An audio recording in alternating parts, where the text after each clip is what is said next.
the gentle beginnings of Timbuktu's reputation. Good evening, or perhaps good very late evening, and welcome to another long, drawn-out exploration of the past. Tonight, or whatever time you find yourself listening, we are going to let our minds wander back, quite far back in fact, to a place that is at once familiar and unfamiliar, Timbuktu.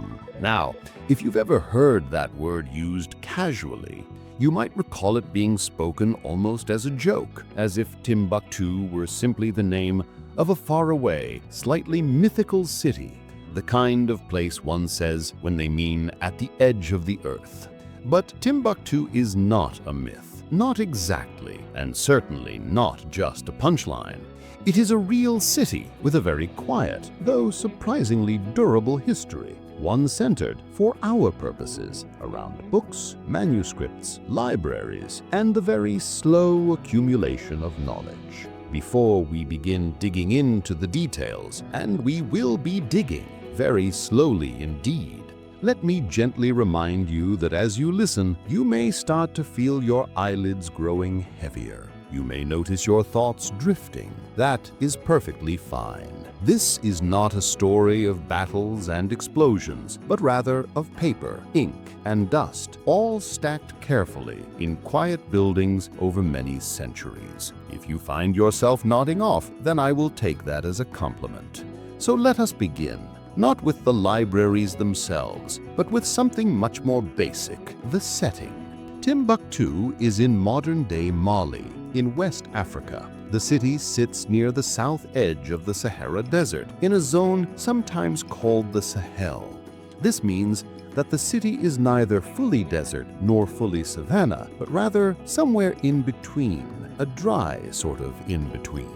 The Niger River flows not too far away, and while it does not run directly through Timbuktu, it lies close enough that trade caravans and river traffic could eventually meet there. Now, this may seem like a simple geographical observation, but geography is often destiny, and Timbuktu's position between river and desert turned out to be quietly important. If you imagine the Sahara, you probably picture sand dunes, endless sand dunes stretching into the horizon. That is partly true, though in reality, the desert contains a variety of landscapes: gravel plains, dry mountains, areas of sparse scrub, and yes, dunes. Now, why do I mention this? Because the way caravans traveled shaped what goods could arrive in Timbuktu. Camels, which you know as the so-called ships of the desert, were the backbone of this movement. Camels could travel long distances, though at a somewhat plodding pace. They chewed cud. They produced rather unpleasant sounds. They smelled, by most accounts, fairly bad. Yet they carried loads of salt, gold, and eventually manuscripts. Imagine, if you will, manuscripts bouncing gently on the backs of camels, wrapped in leather to keep off the sand. And so, little by little, Timbuktu became a meeting place for these long lines of camels. They would come from the north, from places like Morocco, and from the south, from the regions that provided gold and ivory. Timbuktu was not at first the shining intellectual center that it later became known as. It was, to put it plainly, a small settlement. Some traditions say it was founded by two rag nomads who dug a well there, which makes sense. A well is a good reason to stop in such an environment. Over time, the well became a camp, and the camp became a settlement, and so the story begins. But before we get too far ahead, let us pause to consider the well itself.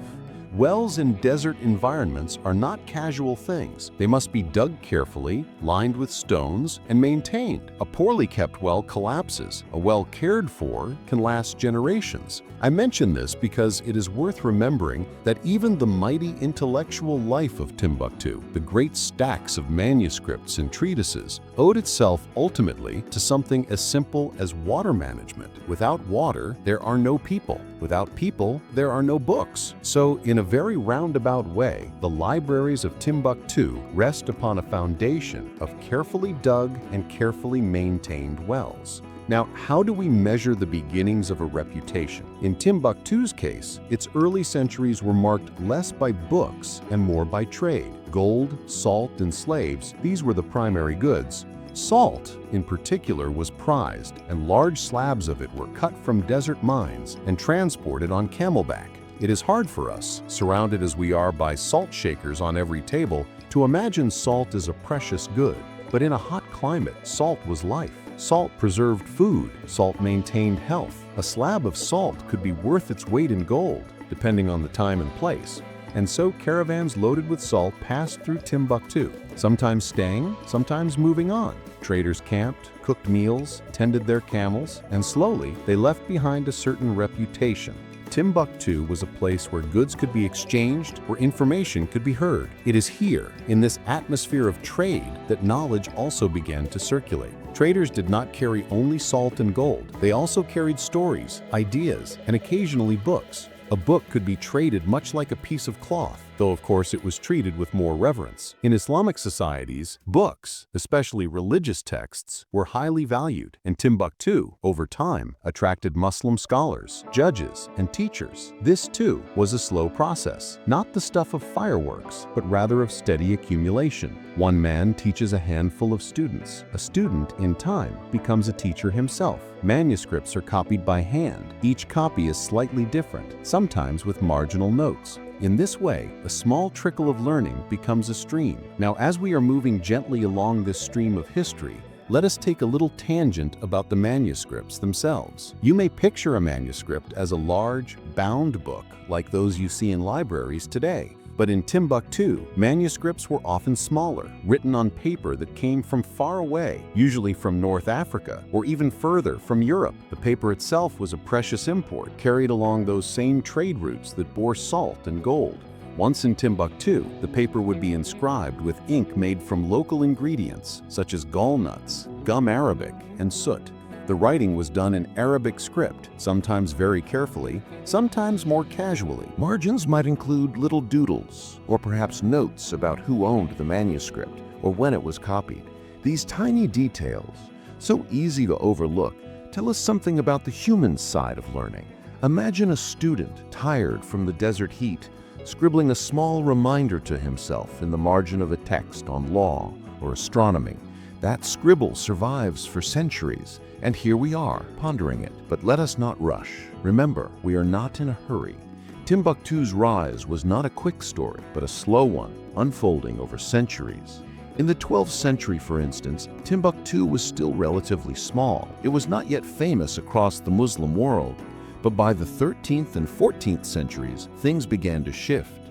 This was the era of the Mali Empire, with its famous ruler Mansa Musa. You may have heard of Mansa Musa, often called the wealthiest man in history. His pilgrimage to Mecca in 1324 is legendary. He traveled with thousands of attendants and so much gold that, according to some stories, he caused inflation in Cairo simply by spending freely. Now, whether or not every detail of this story is accurate, the broader point is clear. Mali was wealthy, and Timbuktu, as part of that realm, benefited. It is said that Mansa Musa, on his return journey, invited scholars and architects to settle in his empire.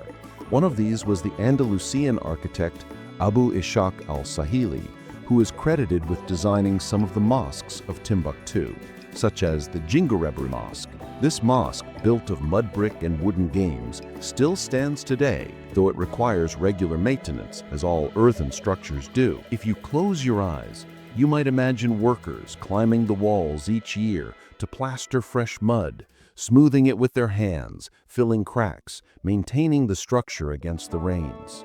This yearly maintenance has gone on for centuries, a rhythm as steady as breathing, and so the city's physical structures, like its intellectual life, required constant, quiet attention. The Jingureber Mosque, along with the Sankhorn Mosque and Sidi Yahya Mosque, became centers not only of prayer, but also of learning. Attached to them were schools, and from these schools grew collections of books.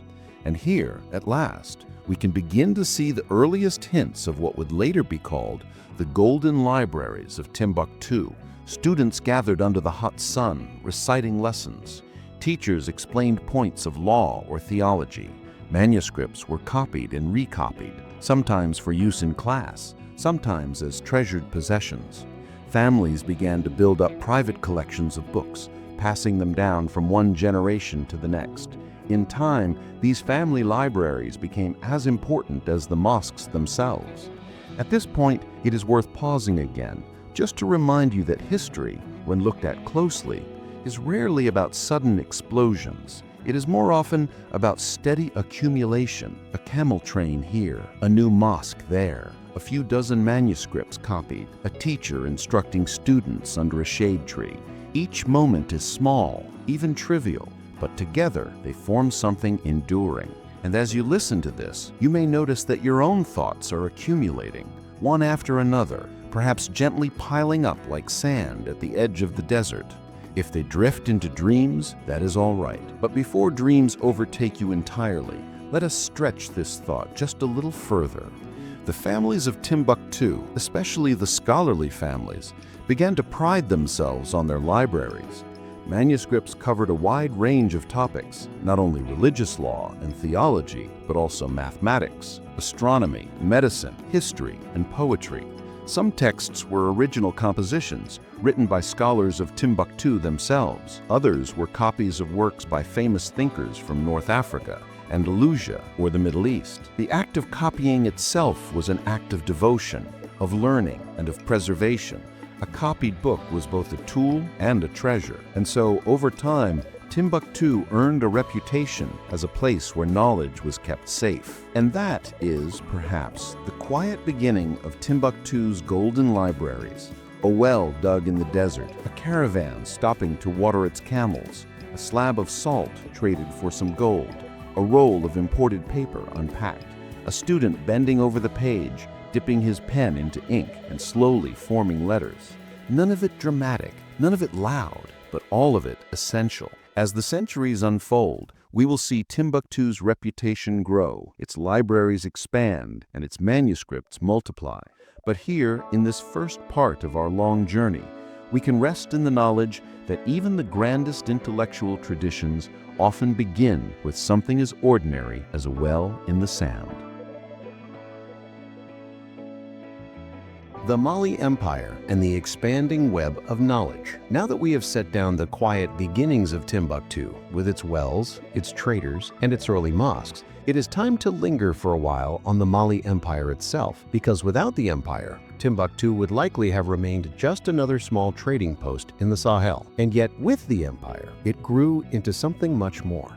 Not quickly, mind you, not with any sudden leap, but gradually, carefully, like ink spreading slowly across a piece of paper, one drop at a time. The Mali Empire rose in the 13th century, following the decline of the earlier Ghana Empire. Ghana, not to be confused with the modern country of Ghana, which lies further to the south and west, was one of the first great states of West Africa, thriving on trade in gold and salt. When Ghana declined, the mantle passed eventually to Mali. This empire, centered further along the Niger River, brought together a wide sweep of territory, much of it connected by trade. Timbuktu fell within its orbit, and though at first it was a peripheral outpost, it gradually became more important. The great turning point, as I hinted before, was the reign of Mansa Musa. Now, let us not rush past Mansa Musa too quickly. His life and reign are worth lingering over, if only because he has been called, perhaps too confidently, the richest man in all of history. That is not an easy title to bear, and it depends, of course, on how one measures wealth. But what matters for us is that his wealth, however vast,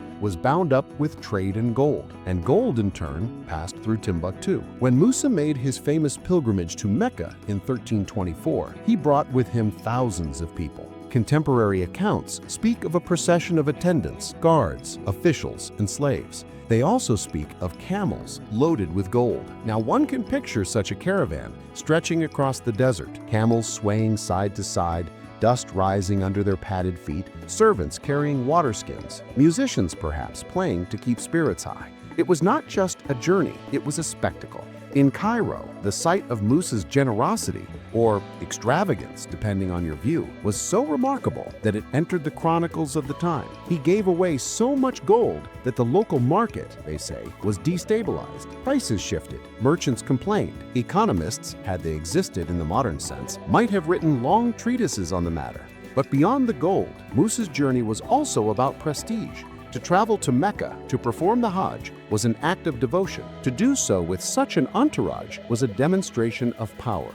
And along the way, Musa encountered scholars, architects, and jurists. He invited some of them to return with him to Mali, to settle in his cities, to teach, to build. Among them was Abu Ishaq al-Sahili, the architect whose work we mentioned in Part 1. Al-Sahili is credited with bringing certain North African design sensibilities to West Africa, though it is worth noting that the architecture of Timbuktu also drew heavily on local traditions of mud construction. What al-Sahili perhaps offered was not a complete revolution, but rather a refinement, a blending of ideas. The Jingareber Mosque, built around 1327, stands as a symbol of this moment. Made of mud brick, reinforced with wooden beams that jut out from the walls, it has endured for centuries, though always in need of repair. One must remember that in a hot, rainy climate, mud brick erodes. After every rainy season, plaster washes away, cracks form, and repairs are needed. And so each year, the people of Timbuktu gather to replaster their mosques. The act itself becomes part of the life of the city. To this day, such communal replastering continues. Think about that. A building that has survived not because it is indestructible, but because it is endlessly maintained. Rather like a library, which survives not because books are immortal, but because each generation takes care of them. Now, during Mansa Musa's reign and in the years after, Timbuktu began to attract more scholars. The city became known not only as a place of trade, but also as a place of learning. The Sankor Mosque, with its associated madrasa, grew into one of the principal centers of education. Students gathered there to study Quranic law, grammar, rhetoric, astronomy, and mathematics. The curriculum was broad, though rooted always in the Islamic tradition. The method of teaching was oral and textual: recitation, memorization, commentary. A teacher might dictate passages. Students would copy them down. Discussions would follow. Questions would be asked and answered. In time, students became teachers themselves, continuing the chain. What we must not imagine is a university in the modern sense, with lecture halls, libraries, and degrees. Rather, we should think of a network of scholars linked to particular mosques, teaching in small groups. A student's reputation came from his teacher's reputation. A certificate of learning was often no more than a written attestation from a respected scholar. Yet in this system, knowledge flourished. Manuscripts circulated, copied and recopied. And once again, the families of Timbuktu began to build their own collections. A family library became both a resource and a mark of distinction. To own books was to own prestige. To preserve them was to preserve memory. It is here that we begin to see the outlines of what would become known as the Golden Libraries. But at this stage, let us stay a little longer with the Mali Empire itself, because empires, like manuscripts, require some care to understand. Mali was a loose empire, not a tightly centralized state. Authority radiated from the Mansa, the emperor, but local rulers held much sway. Trade routes tied the empire together, as much as political institutions did, and Timbuktu, lying where desert trade met river trade, was a key node. Salt from the desert, gold from the forests to the south, slaves from various regions, all passed through, and with them, as we have said, came paper and ink, scholars and students. One of the interesting things about the Mali Empire is how little of its own voice survives. Much of what we know comes from outsiders, from Arabic chroniclers like Ibn Khaldun, from travelers like Ibn Battuta, who visited in the 14th century. Ibn Battuta, the great Moroccan traveler, came to Mali around 1352. He described the generosity of the people, the safety of the roads, and the devotion to Islam. But he also complained about the lack of proper hospitality from the emperor. He was, one might say, a picky guest. Still, his account gives us a glimpse into a world otherwise only dimly known. And in his account, Timbuktu is not yet the shining city of legend. It is rather one city among others. Gao, for instance, was perhaps even more prominent at the time.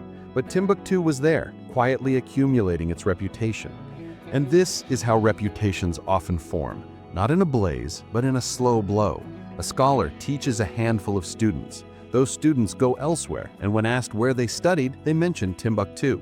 A trader buys a manuscript in Timbuktu and carries it north. A family in Fez or Cairo hears that manuscripts can be found in Timbuktu. And so, little by little, the name spreads. Timbuktu, a place at the edge of the desert, a place where books are kept, where scholars teach. Let us pause here, because the image of a manuscript being carried across the desert deserves some elaboration. Imagine a stack of paper sheets, sewn together, bound in leather. The leather is soft, perhaps reddish-brown. The text inside is written in black ink, with occasional red for headings. The script is neat, but with small quirks, letters elongated here, squeezed there. The owner wraps the book in cloth, ties it with a cord, places it in a saddlebag. The camel moves, the bag swings, the sand blows, but the book survives. Weeks later, it is unpacked, unwrapped, opened. Perhaps it is read, perhaps it is sold, perhaps it is copied. And in this way, knowledge moves, not instantly, but at the pace of a camel, steady and slow. By the later 14th century, Timbuktu was firmly within Mali's sphere. But empires rise and empires fall. Mali's hold weakened in the 15th century, challenged by the Songhai. Timbuktu would shift hands more than once, and yet, through it all, the manuscripts, the scholars, the family collections, they remained, slowly, steadily, quietly. As you listen, perhaps you too can imagine the slow rhythm of centuries. Not a single story, but many. Not a single event, but countless small ones. Each generation repairing the mosque, copying the manuscript, teaching the student. A rhythm like breathing, a rhythm like waves lapping. A rhythm that, if you're lying back now, might carry you gently toward rest. And so, as part 2 closes, let us simply note, under the Mali Empire, Timbuktu's reputation grew, not suddenly, but steadily. Its mosques were built, its schools expanded, its manuscripts multiplied, its families began to treasure their collections. A foundation was laid, not of stone alone, but of paper, ink, and memory, a foundation upon which the golden libraries would rest. The Songhai ascendancy and the flourishing of manuscripts. As we move gently forward through the centuries, leaving behind the Mali Empire in its fading glory, we now find ourselves in the company of the Songhai. By the 15th century, the balance of power in West Africa was shifting. Mali, which had been so formidable under Mansa Musa and his successors, began to weaken. Local rulers asserted more independence, trade routes shifted, and ambitious neighbors watched with interest. Out of this changing landscape rose the Songhai, a people centered on the city of Gao, further east along the Niger River. The Songhai had been present for centuries, quietly biding their time. Gao itself was an old trading city, with connections stretching north across the Sahara. By the mid-1400s, the Songhai were asserting themselves more boldly, and by the late 1400s, under the leadership of Soni Ali, they emerged as the dominant power in the region. Soni Ali was a warrior king, famous for his military campaigns. He conquered Timbuktu around 1468, bringing it under Songhai control. Now, one might expect this moment to be a dramatic turning point. A city conquered, libraries burned, scholars fleeing, and indeed, some accounts do describe tension. Soni Ali, though a Muslim, was accused of not being pious enough by some scholars. There were clashes between his regime and the city's intellectual elite, but what is striking, when we take the longer view, is not the moment of conquest, but the continuity that followed. Timbuktu remained a center of learning, the manuscripts remained, the scholars endured. The rhythm of study continued, if sometimes with interruptions. And here we must pause to consider a point that is often overlooked in histories: the resilience of books. Paper may seem fragile, a sheet can tear, ink can fade, moisture can warp, yet with care, manuscripts can endure for centuries. And in Timbuktu, that care was given.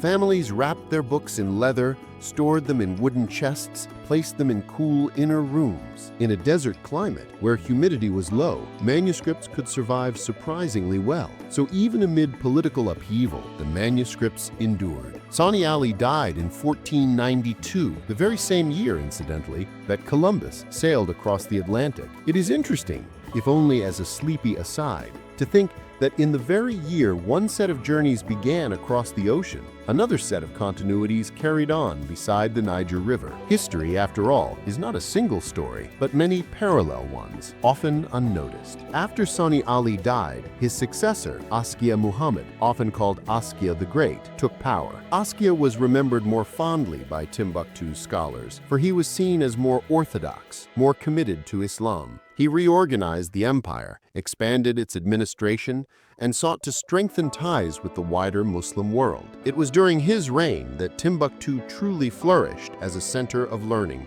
under the Songhai. Now, flourishing does not mean fireworks or grand spectacles. It means, in this case, that the number of manuscripts increased, that more scholars taught more students, that the reputation of the city grew further. The Sankore Madrasa became especially prominent. Its teachers attracted pupils from across West Africa. Students came not only from Mali and Songhai lands, but from Hausa land, from the Sahel, and from regions further afield. To study in Timbuktu was to join a network, a lineage of knowledge. And what did they study? The Quran, of course, and the Hadith, sayings of the Prophet. They studied law, especially Maliki jurisprudence, the dominant school in the region. They studied grammar, rhetoric, and logic, the tools of interpretation. But they also studied mathematics and astronomy. Astronomy was important not only for curiosity's sake, but for practical reasons. Determining the direction of prayer, calculating the calendar, predicting eclipses. Manuscripts in Timbuktu contained star charts, diagrams, tables of calculations. Medicine too was studied, with texts on anatomy, on remedies, on the balance of humors. One can find recipes for treating ailments, instructions for preparing herbal mixtures, advice on bloodletting. In short, it was a well-rounded curriculum, practical as well as theoretical. Let us take a small tangent here, because the copying of manuscripts is itself a fascinating, if slow, subject. A student or scribe would sit with pen in hand, usually a reed pen, cut to a fine point. Ink was made from local materials, soot from lamps, mixed with gum arabic to bind it, perhaps with a touch of gallnut for depth of color. The scribe would dip the pen, tap it lightly, and begin to write. Arabic script flows from right to left, curving gracefully across the page. The scribe must balance speed with care. Too fast, and the letters lose their form. Too slow, and the ink dries unevenly. Margins might be left wide to allow for notes. Headings might be written in red ink to stand out. Each page was a small labor, requiring patience, and when the manuscript was complete, it was not just a copy, it was a statement of devotion to learning. Imagine hundreds, thousands of such pages accumulating over generations, each one fragile, yet together forming a vast body of knowledge. This truly was the heart of Timbuktu's golden libraries. Not a single institution, but countless acts of careful copying and preserving. Askia Muhammad also fostered ties with scholars abroad. He performed the Hajj, like Mansa Musa before him, and sought recognition from the Caliph in Cairo. In doing so, he placed Songhai more firmly within the wider Islamic world. Timbuktu benefited from this, drawing more attention, more students, more books. By the 16th century, Timbuktu was at its height. Estimates vary, but some suggest tens of thousands of manuscripts existed in the city, housed in mosques, schools, and private collections. Families guarded their libraries jealously. Some specialized in particular fields: law, poetry, medicine. Manuscripts were bought and sold, but often they were copied within families, ensuring that a text remained in local hands. The prestige of a family was often tied to the size and quality of its library. A scholar might inherit not only his father's students, but also his father's books. Let us not overlook the buildings themselves. The mosques of Timbuktu, Sankore, Jingereber, Sidi Yahya, were built of mud brick. As we have said, their walls were thick, insulating against heat. Wooden beams projected outward, both to provide structural support and to serve as scaffolding for replastering. Inside, the prayer halls were simple, cool, shaded. Attached rooms served as classrooms, where students sat on mats, books before them, listening to their teacher. Outside, courtyards provided space for recitation, and within nearby houses, libraries grew quietly in darkened rooms where manuscripts were stacked in trunks or placed on shelves. No grand marble halls,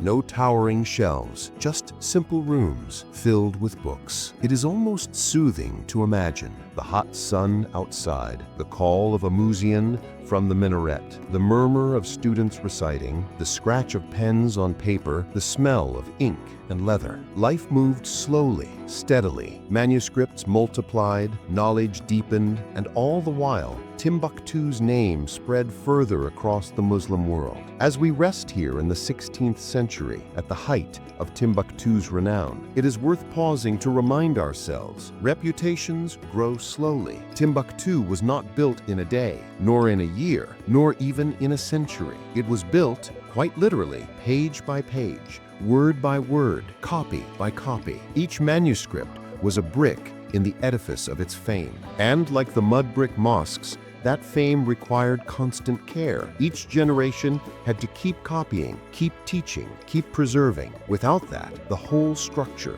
would crumble. And so, as you listen, perhaps you notice your own thoughts moving slowly, steadily, page by page. One detail leads to another, one century drifts into the next. You may find your eyelids heavy, your mind wandering. That is all right. History, like sleep, is not always about sudden drama. It is about continuity, about rhythm, about the steady passage of time. As part 3 draws to a close, let us simply note, under the Songhai Empire, Timbuktu flourished as never before. Its scholars multiplied, its libraries grew, and its reputation spread across the desert and beyond. This was the flowering, the high point, the golden age. Yet as with all things, change would come. Empires rise and empires fall. Timbuktu would face challenges, but that, gently, will be a story for the next part. Moroccan invasion and the shifting sands of knowledge.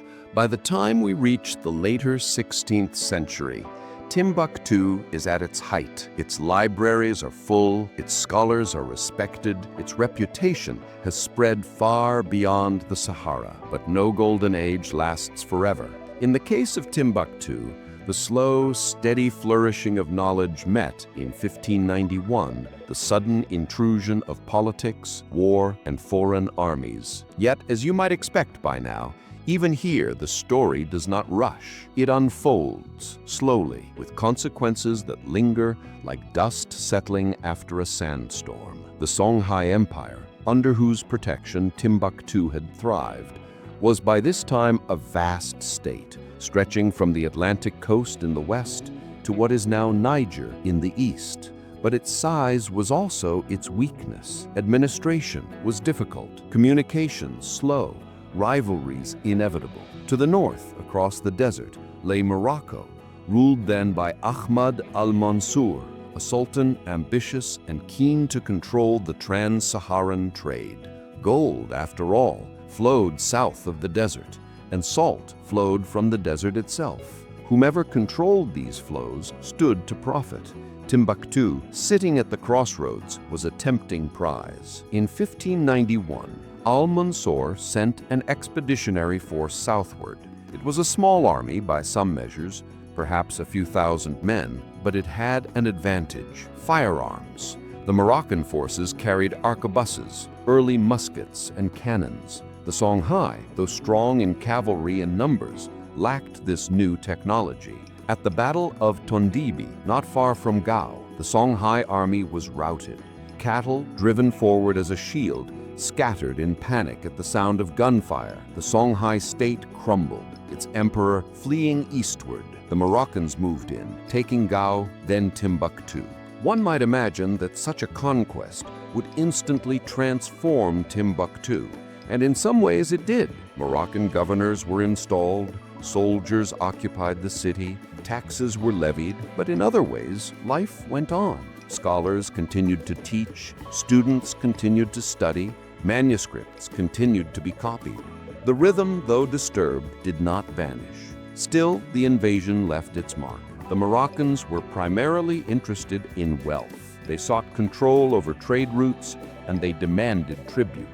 Timbuktu's scholars, who had enjoyed prestige under the Songhai, now found themselves in a delicate position. Some cooperated, serving as intermediaries. Others resisted quietly or retreated into their books. Tensions grew. There are stories, perhaps exaggerated, of libraries plundered, manuscripts carried away to Morocco. Whether or not these tales are entirely accurate, they reflect a sense of loss. The Golden Age, so carefully nurtured, was beginning to fray. It is tempting to dwell on the drama of conquest, the clash of armies, the fall of empires. But let us slow down, as we always do, and look instead at the quieter consequences. Consider, for instance, the way manuscripts travel. A soldier, posted far from home, might acquire a book, perhaps as loot, perhaps as a purchase. He carries it north, across the desert, back to Morocco.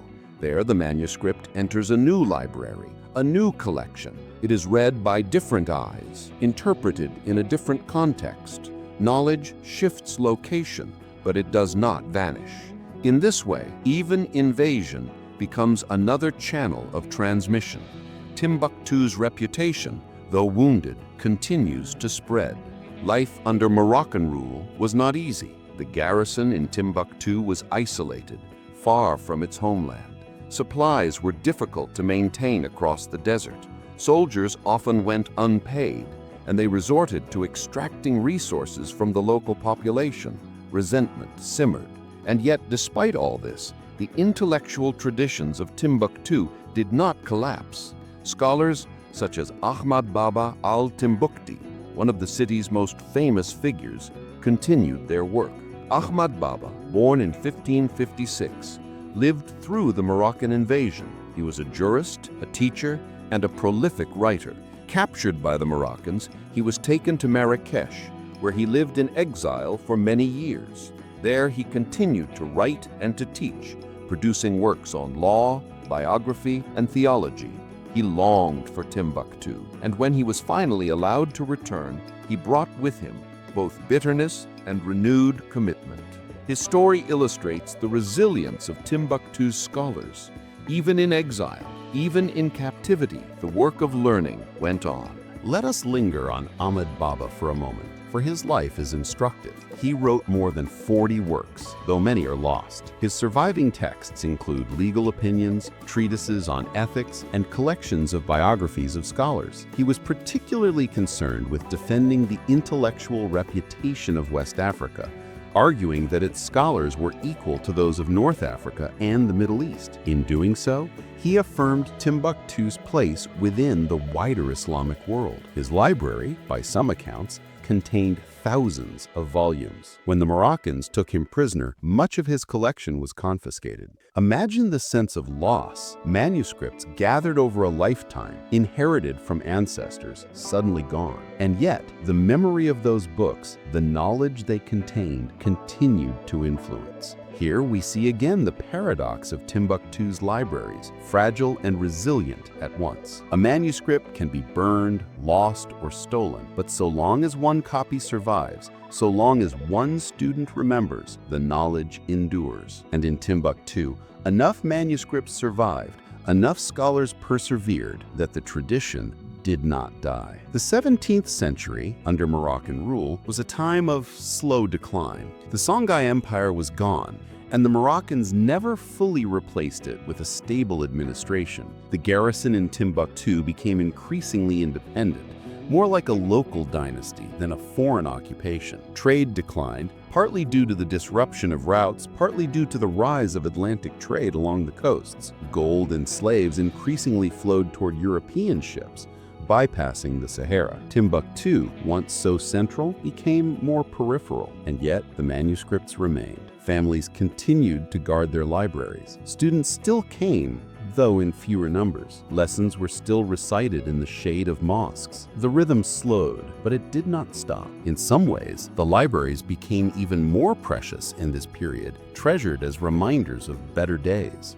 Let us take a brief tangent here to imagine one of these family libraries in the 1600s. Picture a modest mud brick house, its walls thick, its roof flat. Inside, a small inner room, cool and dark. Wooden shelves line the walls, though some manuscripts are stacked in chests. Each manuscript is wrapped in cloth to protect it from dust. Some are bound in leather, others simply stitched together. The air smells faintly of parchment and ink. A father shows his son the collection, explaining which book belonged to which ancestor. The boy, wide-eyed, runs his fingers over the spines, though gently, for he knows the value. This is not merely a library, it is an inheritance, a treasure passed down through generations. Such libraries multiplied across Timbuktu were the true golden repositories. Not a single grand building, but countless family collections, each quietly preserving knowledge. And it is because of these families, rather than rulers or governors, that so much has survived to our own day.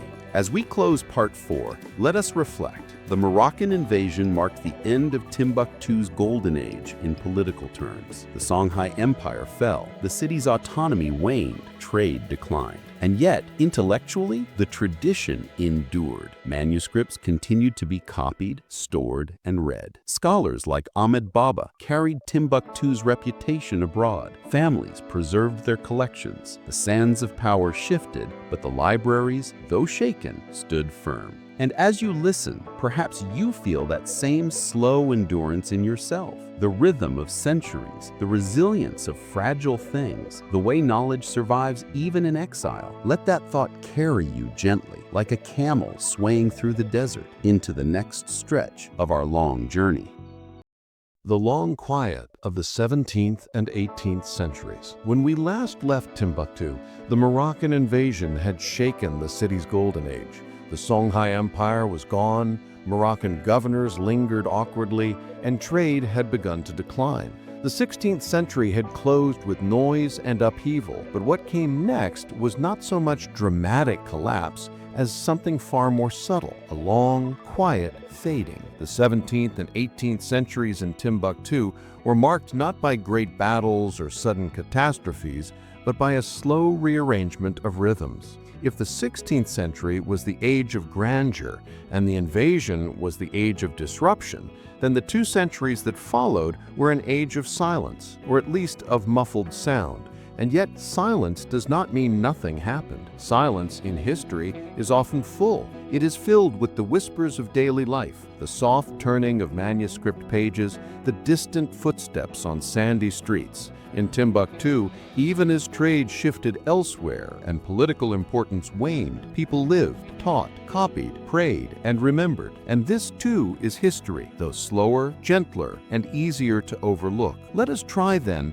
to move through these centuries with care, not rushing to the important events, for there are few, but instead lingering over the smaller details, the shape of a street, the weight of a book, the way dust gathered on shelves, a city out of the spotlight. By the early 1600s, Timbuktu had lost its position as the shining star of West Africa. The Moroccan garrison, established after the conquest, was itself cut off from consistent support. The desert was long and harsh, and supplying troops was expensive. Soldiers in Timbuktu often went unpaid. Instead of functioning as representatives of distant Morocco, they gradually blended into local society, forming dynasties of their own. Some took local wives, some carved out influence as petty rulers, and others simply faded into the fabric of the city. This transition meant that by the mid-17th century, Moroccan control was more nominal than real. Timbuktu was governed less by external decree and more by the quiet power of its scholarly families and merchants. Authority was diffuse, uncertain, and often contested. But in that uncertainty lay also a kind of freedom. Without strong central oversight, families and local communities shaped the rhythms of the city in their own way. Meanwhile, the larger patterns of trade were changing. Gold, once the magnet that drew caravans across the Sahara, was increasingly directed toward the coasts. European ships had begun to dominate West Africa's economic life, trading not only gold, but also enslaved people. The transatlantic slave trade drained resources and attention from older caravan routes. Salt still moved, manuscripts still traveled, and cloth still circulated, but the scale was smaller. Timbuktu, once central, now stood somewhat aside, like a road no longer the main highway, but still used by those who remember. Manuscripts in the age of decline. What then of the libraries? Here too we find both decline and endurance. Without the wealth of trade and patronage, the production of new manuscripts slowed. Paper, which had always been imported, became harder to obtain in large quantities. Copyists still worked, but at a gentler pace. Families treasured what they already had rather than seeking to expand aggressively.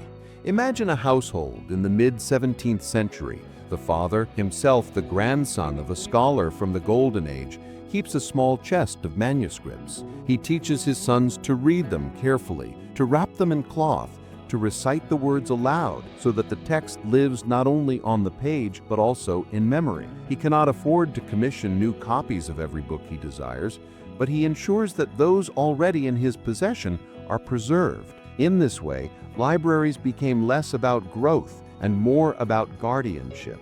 There is something soothing in this image, books not as commodities, but as companions. A manuscript copied in the 16th century, perhaps by candlelight in the corner of a mosque, might still be read in the 18th, its ink slightly faded, its edges worn.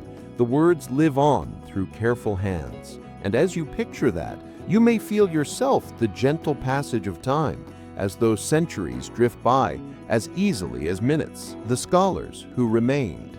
Despite the decline in trade and political influence, Timbuktu did not lose its scholarly tradition.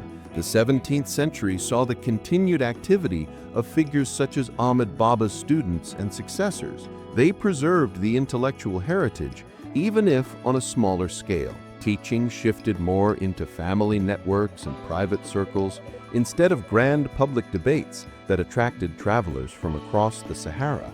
Learning became quieter, more intimate. This kind of scholarship can be harder to trace. Fewer grand texts were written. Fewer external visitors recorded what they saw. But within Timbuktu itself, the rhythm of recitation, memorization, and commentary continued. A student in 1650 might have learned the same legal treatises that a student in 1550 had studied, passed down through the same chains of teachers. Continuity, even without expansion, has its own quiet strength. Architecture and daily life. It is worth pausing here to consider what the city itself looked like in these centuries. The famous mosques, the Dingerebber, Sankare, and Sidi Yahya still stood, though maintenance varied. Mud brick requires constant care. Each year, before the rains, communities would gather to replaster walls, smoothing fresh mud into the cracks, rebuilding corners where erosion had worn them down. These rituals of repair were as important socially as they were architecturally. In maintaining the mosques, the people maintained also their sense of belonging. Streets, too, required care. Sand drifted, winds shifted, footpaths had to be cleared. Houses, with their thick walls and inner courtyards, needed attention. In this way, daily life was filled with small acts of preservation, of buildings, of books, of memory. Picture a morning in the early 18th century. The sun rises slowly over the desert.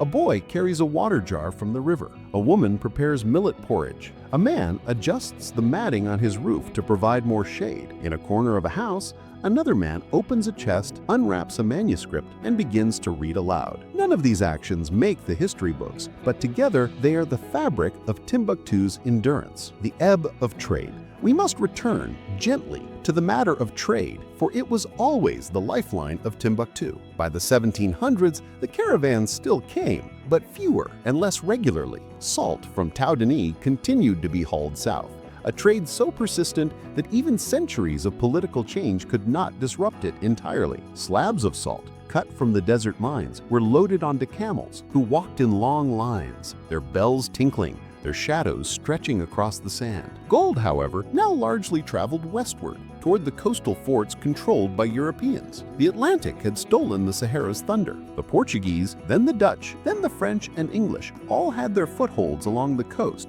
Timbuktu, deep inland, could not compete with the immediacy of ships and harbors. The city still mattered, but no longer as the axis of wealth it once had been. And so, in the quiet of the 18th century, Timbuktu became more inward-looking. Its libraries became private treasures. Its scholarship became family heritage. Its fame lingered in stories, but fewer travelers arrived to witness it. The city turned slightly inward, folding its history around itself like a cloak, a city remembering itself.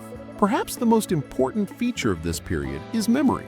Timbuktu remembered what it had been. Stories of the Golden Age were told again and again. Students learned not only texts, but also the names of the great teachers of the past. Families spoke of the books they once owned, the debates that once filled the mosques, the caravans that once crowded the streets. Memory itself became a kind of manuscript carried in minds and voices. We must not dismiss this as mere nostalgia. Memory is a way of preserving identity.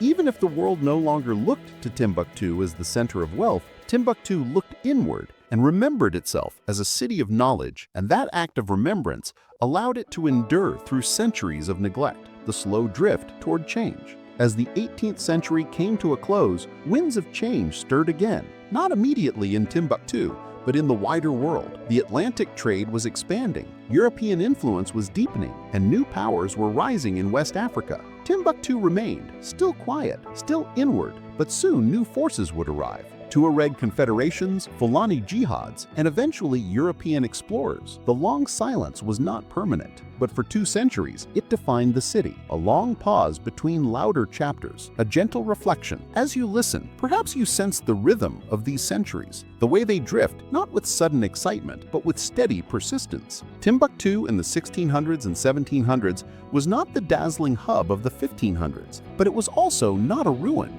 It was instead a city that lived more slowly, more quietly. Its people repaired their mosques, they carried salt, they recited old books, they remembered. And as you think of that, you may feel a kind of drowsy calm, as though you too are sitting in a courtyard in Timbuktu, hearing the soft rustle of pages, the quiet hum of daily chores, the unhurried passage of time. The centuries drift by, and you drift with them. The 19th century rediscovery and the coming of Europeans. By the time the 19th century dawned, Timbuktu had already passed through its golden age, its Moroccan occupation, and its long centuries of quiet survival.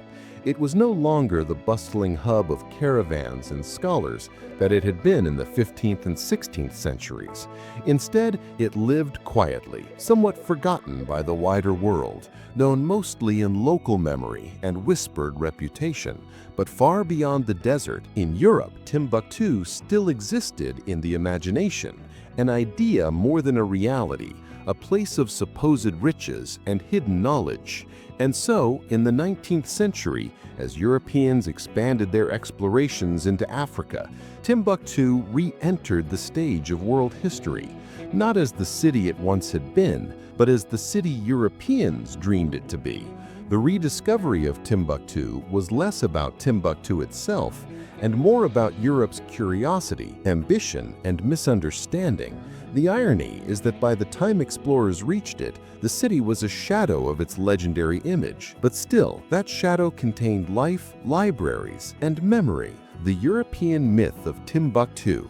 For centuries, Europeans had heard stories of Timbuktu's wealth. As early as the 14th century, when Mansa Musa of Mali made his famous pilgrimage to Mecca, bringing with him so much gold that he disrupted economies along the way. The legend of West African riches had spread northward. Timbuktu, as a key city in Mali and then Songhai, became associated with fabulous treasure. Maps in the Renaissance often marked Timbuktu with elaborate symbols, imagining it as a city of golden domes. But by the 18th and 19th centuries, these were mostly myths. Gold no longer flowed through Timbuktu in great quantities. The city's wealth was cultural, not material. Its treasure lay in manuscripts and memory, not in piles of bullion. But European imaginations clung to the older vision. To reach Timbuktu became a quest, a test of endurance and discovery, a way of piercing the unknown interior of Africa. The long road to Timbuktu. Getting to Timbuktu was no easy task. The Sahara is vast, harsh, and unforgiving. Caravans crossed it with camels laden with salt, but for outsiders, the journey was perilous.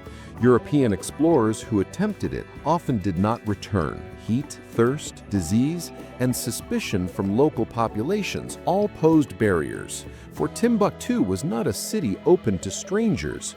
Its people, having seen the disruptions of past invasions, were wary of foreigners, especially those whose motives were unclear. And so reaching Timbuktu in the early 1800s was something of a holy grail for European adventurers. Societies and governments sponsored expeditions, each hoping to be the first to confirm the city's reality. Some explorers died on the way, others turned back. A few, however, succeeded. and their reports helped shape the Western image of Timbuktu. Major Lang's fatal journey. The first European to reach Timbuktu and survive long enough to write about it was the British explorer Major Gordon Lang. In 1826, after a harrowing journey through the desert, he entered the city. But his triumph was short-lived. Only days later, as he attempted to leave Timbuktu, he was attacked. Some say by Tuareg, others by rival groups. He was killed before his accounts could be widely shared. His widow later published some of his papers, but the full detail of his experience was lost. Lang's fate added to the mystique. Timbuktu was not only rich, it seemed, but dangerous, a place that could be reached only at great cost, if at all. The city remained, in European eyes, both alluring and forbidding. René Caillié and the quiet arrival. The next major attempt came from the French explorer René Caillié. In 1828, he entered Timbuktu, but unlike Lang, he did so quietly. Caillié had disguised himself as a Muslim pilgrim, adopting local dress and customs. He spoke some Arabic, he knew enough to blend in, and he avoided the attention that had doomed Lang. What Caillié found surprised him. Timbuktu, he reported, was not the golden city of legend. It was a modest town of mud brick houses, sandy streets, and a few prominent mosques. Its wealth was not visible in gold, but in learning. The manuscripts, the scholars, the quiet rhythms of daily life. These were the treasures he observed. Caillié's description disappointed those in Europe who had expected grandeur. Some even accused him of exaggerating the city's plainness. But in truth, he had captured Timbuktu as it really was in the 1820s. Modest, enduring, but not fabulously rich. The city in the 1800s. What was Timbuktu itself like in this period? To imagine it, let us step slowly into its streets. The houses were built of sun-dried mud with flat roofs and inner courtyards. The mosques, still standing from earlier centuries, dominated the skyline. The Jingaraber, with its tall minaret of mud and wood beams, the Sankor Mosque, and the City Yaya. These buildings, though weathered, were maintained by the community through annual replastering. Inside the city, daily life continued much as it had for centuries. Families drew water from the river, women pounded grain, children recited lessons, caravans brought salt from the desert and carried cloth and other goods south. Manuscripts, though less frequently produced, still circulated. A family library in 1830 might still contain works copied in 1530, carefully wrapped in cloth, passed down through generations. It was, in short, a city of endurance, not spectacle, and perhaps that is harder to describe in a way that excites, but easier to describe in a way that soothes. A city that continued, slowly, while the world around it shifted. Libraries in the age of rediscovery. We must pause again with the manuscripts, for they remained Timbuktu's heart. Even as Europeans arrived expecting gold, what they found instead was knowledge. Families still guarded their collections. A scholar in 1850 might pull from his shelves a manuscript of Islamic law, a commentary on the Quran, a work of astronomy, or a poem written centuries earlier. The condition of these manuscripts varied. Some were well preserved, their ink dark, their margins neat. Others were frayed, their pages brittle, their bindings loose, but all carried memory. To hold a manuscript in Timbuktu was to touch not only paper and ink, but also centuries of continuity. For European explorers, these manuscripts were often overlooked. They did not glitter like gold. But for Timbuktu's people, they were the real treasure. And it is only in our own time, as these libraries have been studied and preserved, that their full significance has been recognized. The Tuareg and local rule. In the 19th century, Timbuktu was often under the influence of the Tuareg, the nomadic confederations of the desert. They controlled caravan routes, exacted tribute, and at times ruled the city directly. Their relationship with Timbuktu was complex, part protector, part oppressor. For the people of the city, this meant uncertainty. Some years were peaceful, others marked by raids or shifting control. Still, daily life continued. Manuscripts were read, salt was traded, houses were replastered. This persistence is perhaps more remarkable than the upheavals. For centuries, despite changing rulers, the city's scholarly traditions endured. Europeans return again. After Cayy, more Europeans made their way to Timbuktu. Heinrich Barth, the German explorer, arrived in 1853 and spent months studying the city and its people. Unlike some others, Barth took great interest in local scholarship. He recorded biographies of scholars, described manuscripts, and respected the intellectual heritage he found. His accounts remain some of the most detailed from the period. By the later 19th century, European colonial ambitions were growing. Timbuktu was no longer just a legend, it was a target. The French, expanding their empire in West Africa, saw Timbuktu as a prize, both symbolic and strategic. In the 1890s, French forces finally occupied the city, integrating it into their colonial territories. This was another turning point, though once again, it came quietly for the libraries. Political control changed, but the manuscripts remained in family hands, passed down as they had always been. A reflection on rediscovery. The 19th century, then, was less a rebirth for Timbuktu and more a rediscovery by outsiders. For its own people, the city continued much as before, quietly enduring, treasuring its books, maintaining its mosques, surviving in the desert. For Europeans, however, it became a place of fascination, disappointment, and finally, conquest.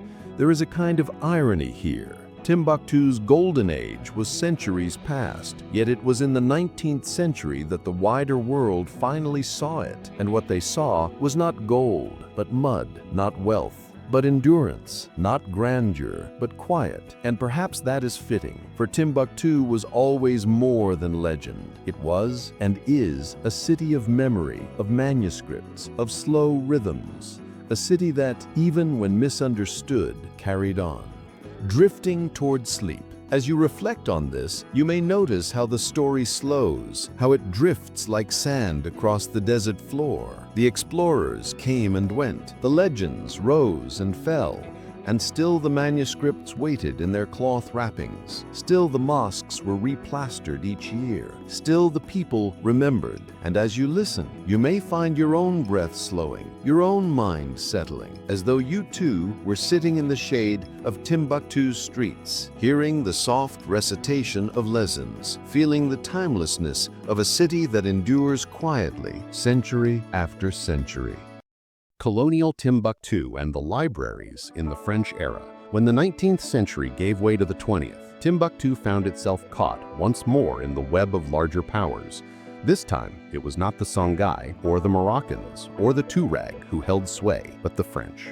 For France, the conquest of Timbuktu in 1893 was not simply a military achievement. It was a symbolic act. The legendary mystery city that had haunted European maps and imaginations for centuries was now under the tricolor flag. But what did this mean for Timbuktu itself? The French were not the first outsiders to arrive, nor would they be the last. The city had already known foreign governors, tribute demands, and disruptions. And yet, just as before, life continued. Manuscripts remained in their chests. Mosques continued their annual replastering. Families lived in their mud brick homes. The colonial presence introduced changes, new laws, taxes, schools. But in many ways, the rhythm of Timbuktu endured, quiet and steady. The French arrival. The French troops who reached Timbuktu in December of 1893 found not a glittering city of gold, but a modest settlement of mud brick, much like Paillet and Barth had described decades earlier. Yet to them, it was a triumph. Timbuktu symbolized the heart of Africa's interior, the final confirmation of French dominance over the Niger Bend. They built barracks, planted flags, and established an administration. French officers posed for photographs in front of the Djinguiréber Mosque, imagining themselves at the center of empire. But for the people of Timbuktu, the change was simply another in a long line of rulers. First Mali, then Songhai, then Morocco, then Tuareg, now France. Each power arrived with great noise and declarations. Each, in time, faded. Daily life under colonial rule. Colonial administration was, in its early decades, light. Timbuktu was far from Dakar, the French capital of West Africa. Communication was slow. Supplies came by river, often delayed.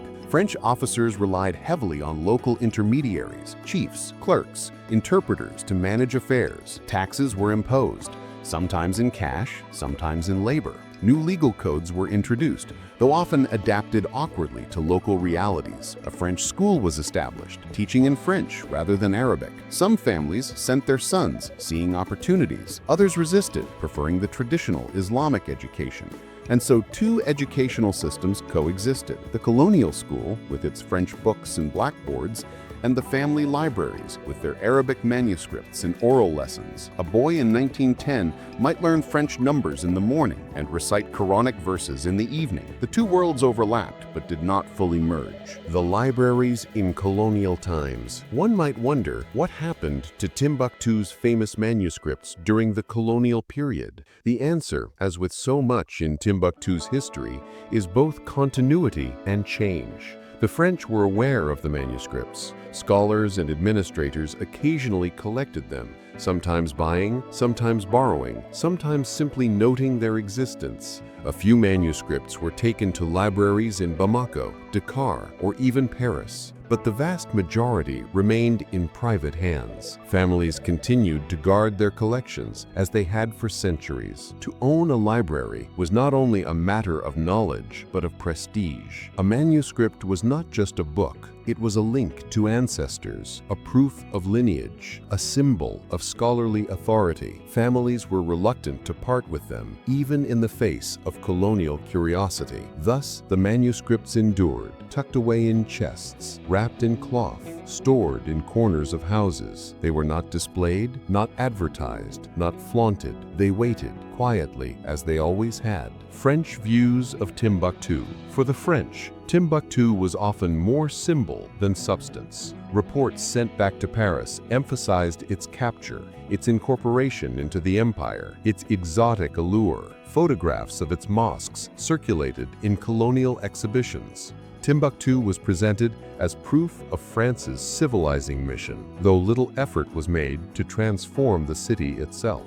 Administrators often found Timbuktu frustrating, remote, dusty, and difficult to control. Supplies were irregular, heat was oppressive, communications were slow. Some French officers dreamed of transfer to more comfortable postings. Others romanticized their experience, writing memoirs about life in the mysterious city of the desert. Meanwhile, the people of Timbuktu went on with their lives. To them, the French were simply the latest layer of rulers, disruptive in some ways, irrelevant in others. Architecture and preservation. The colonial period also brought new ways of seeing Timbuktu's architecture. The great mosques, once maintained solely by community ritual, were now sometimes described in reports as monuments. French administrators noted their age and uniqueness. Some small preservation efforts were made, though unevenly. The true work of upkeep still fell to local people, who continued the annual replastering. It is striking how much of Timbuktu's endurance rests not on grand policies, but on small acts repeated endlessly. Every year, new mud plaster is smoothed on old walls. Every day, manuscripts are dusted and rewrapped. Every morning, lessons are recited. The French presence did not erase these patterns. At most, it added another layer, another rhythm. Scholars in the colonial era. Despite colonial interference, Timbuktu's scholarly traditions continued. Teachers still gathered students in courtyards, still explained texts, still handed down knowledge. Some adapted, incorporating French ideas or engaging with colonial authorities. Others resisted, holding fast to older ways. One can imagine a scholar in 1920 sitting in his home with a circle of students. He reads aloud from a manuscript written centuries earlier. The students listen, copy notes, ask questions. Outside, a French officer rides past on horseback, perhaps glancing at the gathering with mild curiosity. But inside that room, the continuity of centuries holds firm. The Niger River and transportation. The French did, however, influence transportation. They sought to use the Niger River more effectively for trade and supply. Steamships, though limited by the river's seasonal shallows, began to appear. These brought goods more quickly than camel caravans, altering trade patterns. But again, the effect on Timbuktu was partial. The city was still inland, still tied to caravan routes, still dependent on the rhythms of desert and river, a symbol more than a city. By the mid-20th century, Timbuktu had become a symbol in the French imagination, a name that conjured remoteness, mystery, and distance. In French language and literature, Timbuktu came to mean the ends of the earth, a place unimaginably far away. The irony, of course, is that for the people living there, it was simply home, not mysterious, not distant, but daily life. This dual identity, legendary abroad, ordinary at home, defined Timbuktu throughout the colonial period. The French celebrated their conquest. Europeans continued to dream of the city, and yet the people of Timbuktu lived much as they always had, their manuscripts quietly waiting in wooden chests. The approach of independence. By the mid-20th century, winds of independence were stirring across Africa. French West Africa was restless. Nationalist movements grew. Timbuktu, quiet as always, was swept along in these larger currents.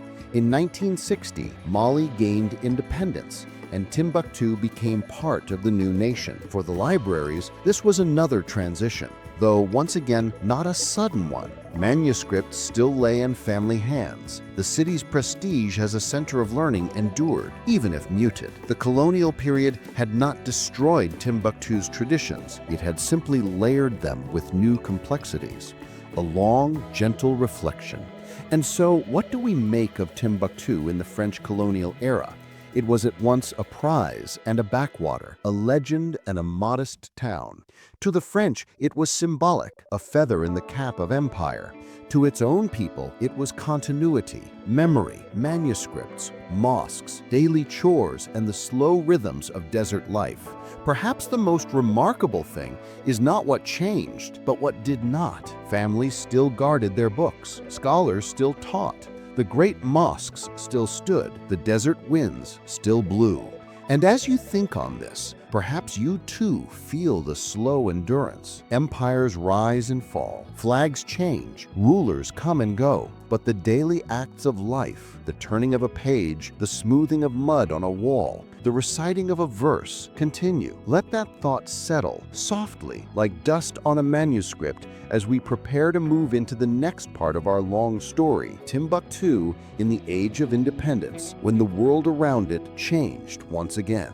Timbuktu after independence and the rediscovery of its libraries. When Mali gained independence from France in 1960, Timbuktu entered yet another chapter in its long history. By then, the city had lived under empires, under Moroccan pashas, under Tuareg raiders, and under French administrators. Now, it was part of a newly independent African republic. For some, this moment seemed like a fresh dawn. For others, it was merely the latest turn in a very old cycle. And for Timbuktu itself, life, as always, settled back into its steady rhythm. The mud brick houses did not change overnight. The great mosques did not crumble or suddenly expand. The manuscripts stayed where they had always been, folded in cloth, waiting quietly. Yet the decades after independence did bring new forces, national policies, development programs, world attention that slowly, almost reluctantly, nudged Timbuktu's libraries out of their long obscurity. Mali's early independence. The first years of Malian independence were full of ambition. The new government in Bamako, led by President Modibo Keïta, sought to build a socialist state. National identity was emphasized, and Timbuktu, with its historical reputation, became part of this narrative. Politicians spoke of Mali's deep roots, of its ancient empires, of its scholars, and of its libraries. But in practical terms, the government had limited resources. Mali faced economic challenges, droughts, and political struggles. Timbuktu, far away in the desert, remained a small town. Roads were poor, the river transport irregular.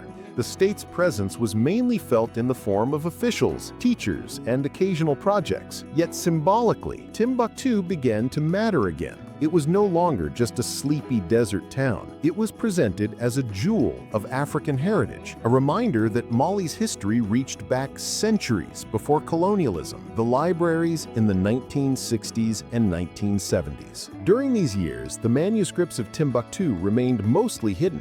Families continued to guard them, often with little fanfare. A father might bring out a volume to teach his son, or to consult a point of law, or simply to remind the household of their lineage.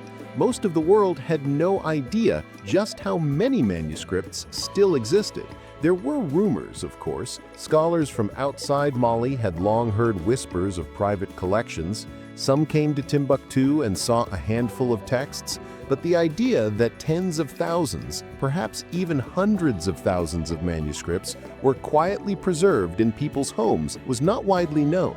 The climate, dry and hot, helped protect them. The desert air slowed decay. Cloth wrappings shielded against dust. Families were careful, though not always perfectly so. A few manuscripts were damaged by insects, or by water, or by the simple wear of centuries. Still, the survival rate was remarkable. Tangents on storage and care. It is perhaps worth pausing as we drift through this story to think about the details of manuscript care. A manuscript is not a single thing.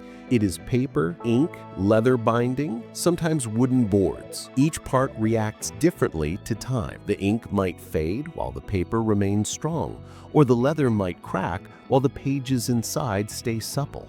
Families developed their own small techniques. Wrapping in cloth was common, often using fabric from old clothing. Storage chests were usually wooden, sometimes carved, sometimes plain. The chest might sit in a corner of a room, raised slightly above the floor to avoid damp. Occasionally, manuscripts were placed inside clay jars or tucked into wall niches. These little habits, repeated across generations, explain why so much has survived. There was no grand preservation plan, no government program, not even for most of history a conscious sense that these books were a global treasure. They were simply family possessions, treated with respect, used when needed, stored carefully. Tourism and the myth of Timbuktu.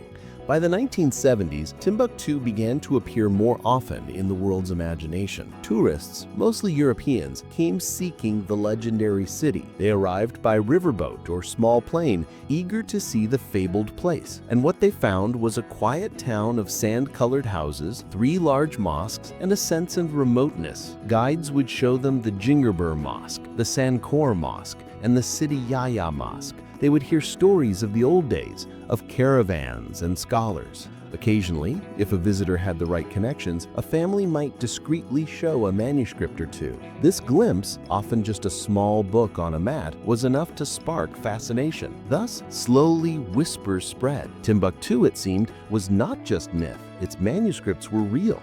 But still, the world at large remained only dimly aware. The rediscovery by scholars. The real turning point began in the 1980s and 1990s. Malian scholars working with international partners started to explore Timbuktu's manuscript collections systematically. They visited families, cataloged texts, and persuaded some to deposit manuscripts in emerging libraries. One key moment was the establishment of the Ahmed Baba Institute in 1973, named after the great 16th century scholar. At first, its holdings were modest, but over time, more manuscripts were collected, studied, and preserved. The existence of such an institution drew attention. Foreign researchers came, journalists wrote stories, and the idea of Timbuktu as a center of manuscript culture spread anew.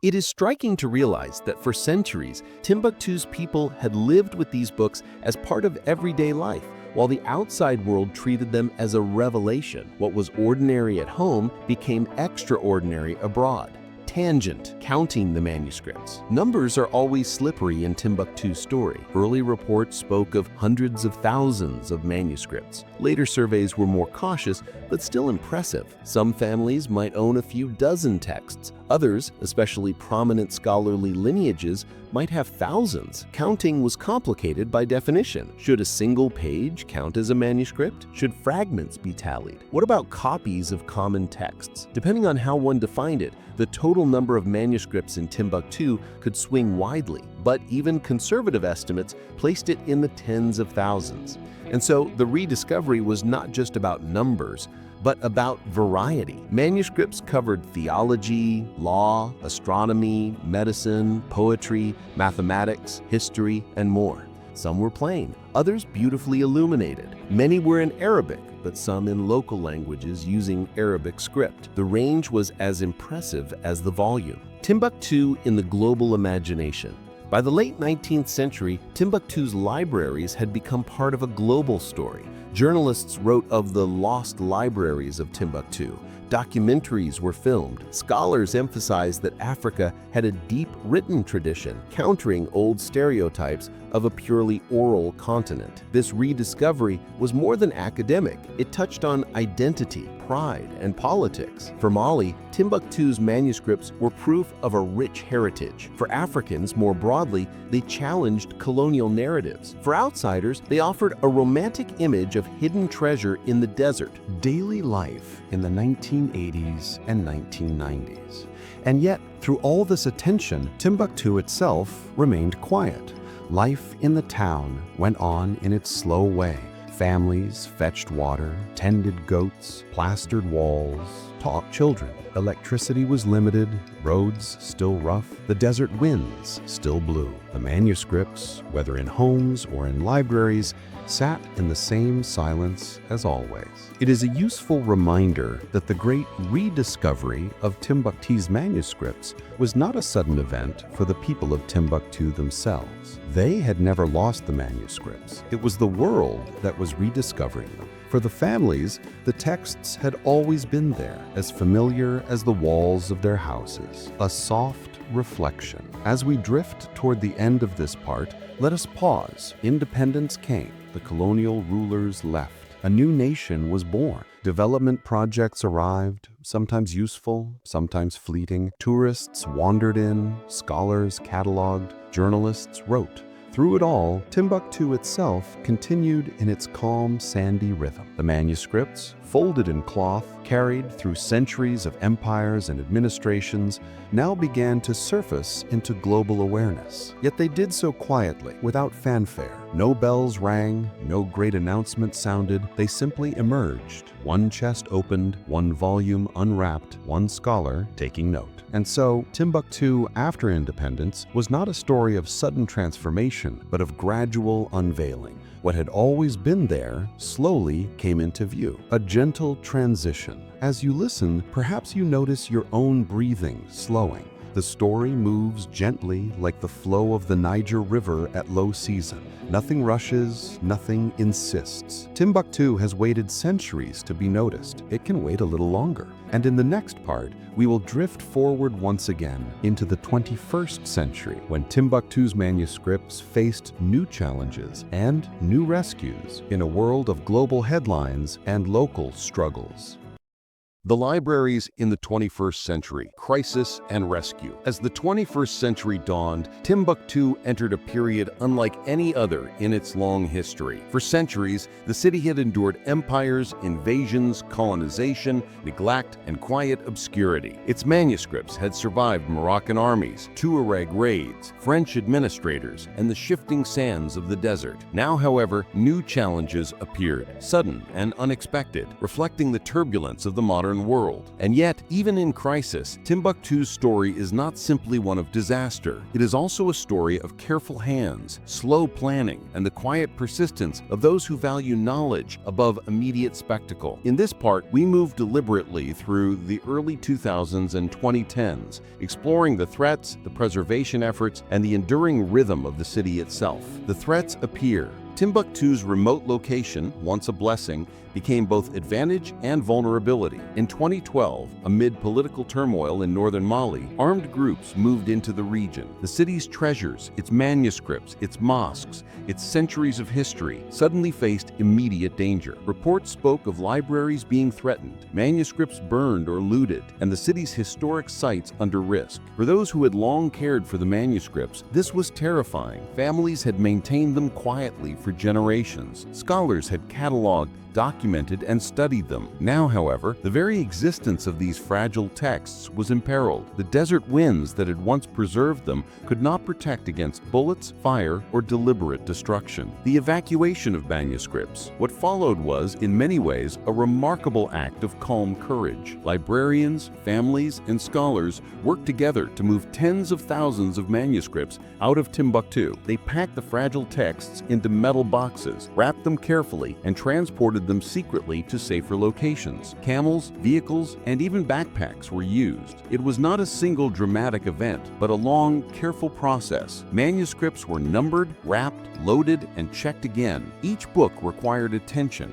Dust had to be brushed off, fragile pages supported, bindings tied. Those performing the task were aware that a single misstep could damage centuries of work, and yet they proceeded steadily, quietly, without fanfare. This effort reflected the same careful endurance that had preserved Timbuktu's manuscripts for centuries. Wars, invasions, and neglect had not destroyed them. Now modern threats were met with patient, deliberate action, the global response. News of Timbuktu's endangered manuscripts quickly reached the wider world. Scholars, cultural organizations, and UNESCO responded with support. Efforts were made to document the collections, to advise on preservation techniques, and to assist in safe storage. International awareness, previously gentle and academic, now became urgent and practical. Still, it's worth noting the contrast. For centuries, Timbuktu had maintained its libraries in quiet isolation, cared for by local hands. Now, the world watched. Experts spoke of digitization, of climate-controlled storage, of international funding. The manuscripts, once private treasures, became part of a global conversation. Manuscript fragility. A brief reflection on the nature of these texts is in order. A manuscript is never a single immutable object. Paper, parchment, ink, leather, and wood respond differently to heat, humidity, and handling. Even minor mistakes in storage can cause irreversible damage. Pages can curl, ink can fade, bindings can crack. Those evacuating Timbuktu's collections understood these risks. They moved slowly, carefully, often at night, in secrecy. Each box of manuscripts was a small universe of knowledge. One wrong step, one jostle, one exposure to water could undo centuries of survival. And yet, through patience and attention, almost all the manuscripts were saved. Not a miracle, but the outcome of careful human attention, steady hands, repeated routines, and centuries of learned care. The role of digitization. In the years following the crisis, efforts to digitize manuscripts began in earnest. Scholars photographed pages, scanned texts, and built databases. This did not replace the originals, of course, but it allowed broader access and provided a measure of insurance against future disasters. Digitization itself required slow, deliberate work. Each manuscript had to be handled carefully, each page photographed under proper lighting, each file checked for clarity. It is easy to underestimate how long this takes. Thousands of manuscripts mean tens of thousands of pages, each unique, each fragile, each deserving attention. Through this process, Timbuktu's knowledge began to travel again, not by caravan, not by the Niger River, not by family hands alone, but through digital networks. The city's scholarship, long confined to its desert homes,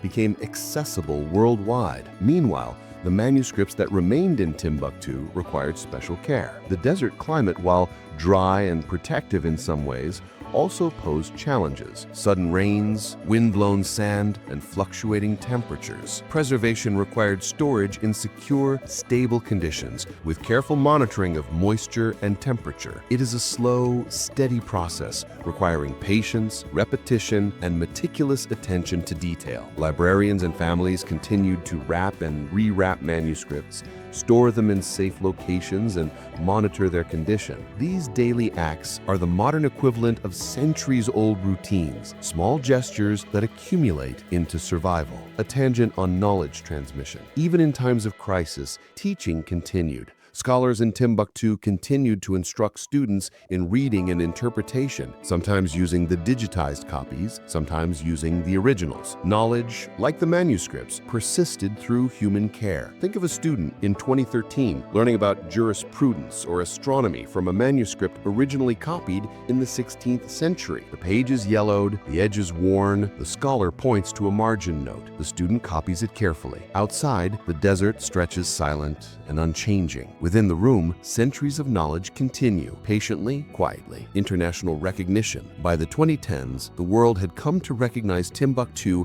as a cultural treasure. UNESCO and other organizations emphasized its manuscripts, its mosques, and its intangible heritage. Film crews documented the city. Books were written. Scholars visited, photographed, cataloged, and studied. Yet despite this attention, life in Timbuktu remained quiet. Daily routines continued. Children went to school, markets operated, camels still transported goods across the surrounding desert. The manuscripts themselves, now part of global awareness, continued to reside in small chests and careful hands, as they always had. Reflection, continuity, and change. What emerges in this period is a remarkable continuity. Timbuktu has always survived through patient, careful human action. From the Songhai Empire to Moroccan occupation, from Tuareg control to French colonialism, independence, and modern crises, the city's manuscripts endured. They survived not through luck alone, but through repeated attention of those who valued knowledge, generation after generation. But modernity brought new layers: global recognition, digitization, international support, and the threat of armed conflict. These were forces Timbuktu had never faced before, and yet the city responded in the same way it always had, with careful, deliberate, quiet action. A gentle drift toward the end. As you think on this, perhaps you feel the slow passage of time. The 21st century,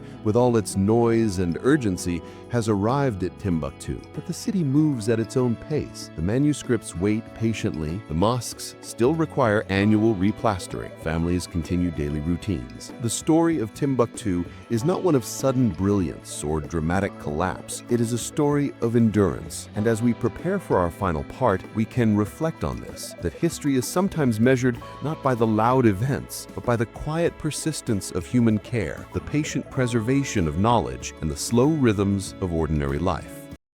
Timbuktu today and the quiet legacy of its golden libraries. As we arrive at the final part of our long journey through Timbuktu's history, it is worth sitting for a moment, taking a deep breath and imagining the city as it exists today. The centuries have passed gently, with sand shifting, rivers flowing, and manuscripts quietly surviving in homes and libraries. Timbuktu, ever patient, continues to endure, and its story, though deeply entwined with human ambition, conquest, and curiosity, is ultimately a story of quiet resilience. In the present day, Timbuktu is both familiar and extraordinary. The streets remain largely unchanged. Mud brick houses still line the sandy lanes. The Gingereber Mosque still stands, its wooden beams protruding from its minaret like fingers pointing skyward. The Sankore Mosque continues to host students, and the Sidi Yahya Mosque carries echoes of prayers recited for centuries. Life moves slowly, deliberately, and predictably, and the city retains a timeless quality that is almost hypnotic in its consistency. Daily life in contemporary Timbuktu. To imagine Timbuktu today, picture the steady rhythm of daily life. Early in the morning, families draw water from the Niger, the slow flow of the river casting gentle reflections on the sand. Women prepare meals, grinding millet or rice with patient repetition, while children move quietly through the streets, sometimes carrying bundles of books or small notebooks. Markets open, but not in any hurried sense. Traders arrange their goods carefully: salt, cloth, spices, simple metal tools. Transactions are made deliberately, often with conversation lingering over for minutes rather than seconds. Camels are still used for transport in and around the city, though motor vehicles have become more common. The overall pace is gentle, steady, unhurried, much as it has been for centuries. Amid this ordinary rhythm, the manuscripts continue their quiet existence. Families still guard them. Children are taught to handle them carefully, to respect the pages, to absorb the lessons contained within. Some manuscripts have been digitized, allowing distant scholars and enthusiasts to access their contents, but the originals remain in their protective wrappings, safe in chests or clay jars, patiently waiting as they always have. The modern libraries. Timbuktu today hosts several formal libraries and preservation initiatives. The Ahmed Baba Institute, now fully established, houses thousands of manuscripts, providing climate-controlled storage and cataloging systems to safeguard these delicate treasures. Scholars and students from Mali and beyond visit to study the texts, carefully turning yellowed pages, examining marginal notes, and photographing details for research purposes. Digitization efforts continue steadily. Each page is handled with care, each image checked for clarity. Scholars work at a gentle pace, aware that these manuscripts have survived centuries of desert wind, neglect, invasion, and now conflict. Each act of preservation is an echo of the same care that families have shown for generations. Through these efforts, Timbuktu has become known worldwide not only as a historic city, but as a symbol of cultural endurance. Its manuscripts are no longer hidden, but the city itself retains a quiet dignity, neither loud nor frantic, simply persistent. Tangent: the nature of endurance. It is worth considering the way endurance operates in Timbuktu. Unlike dramatic histories of battles won or lost, Timbuktu's story is not measured in sudden victories, but in continuous, careful actions repeated day after day. The mud brick walls are replastered each year. Pages of manuscripts are dusted, turned, and wrapped. Lessons are taught, and oral traditions are recited. Time in Timbuktu is cumulative rather than spectacular. A wall repaired in 1980 stands a little longer thanks to a wall repaired in 1960. And a manuscript copied in 1600 survives because a manuscript wrapped in cloth in 1400. The city's persistence is built layer by layer, century by century, ordinary act by ordinary act. There is a certain rhythm to this kind of history, a pace that is calming, almost hypnotic. Empires rise and fall, conquerors come and go, and yet the city endures. One could say that Timbuktu itself has learned the art of patience, waiting while the world rushes past, preserving its treasures without fanfare or urgency. Modern recognition has brought Timbuktu into the global imagination once more, but in a more nuanced way. Tourists and scholars come, yes, but they do so with respect for the city's quiet rhythm. International organizations highlight its cultural heritage, yet the city itself remains modest and unobtrusive. It is both famous and private. Visitors might hear about its manuscripts, see them in libraries, or glimpse a private collection with the help of a local scholar. Yet the city's essence is not performed for the world. Timbuktu does not shout, it endures silently. The real experience is subtle, slow, and patient, much like the manuscripts themselves. In this way, Timbuktu continues the long-standing paradox. It is simultaneously known and unknown, legendary and ordinary, public and private.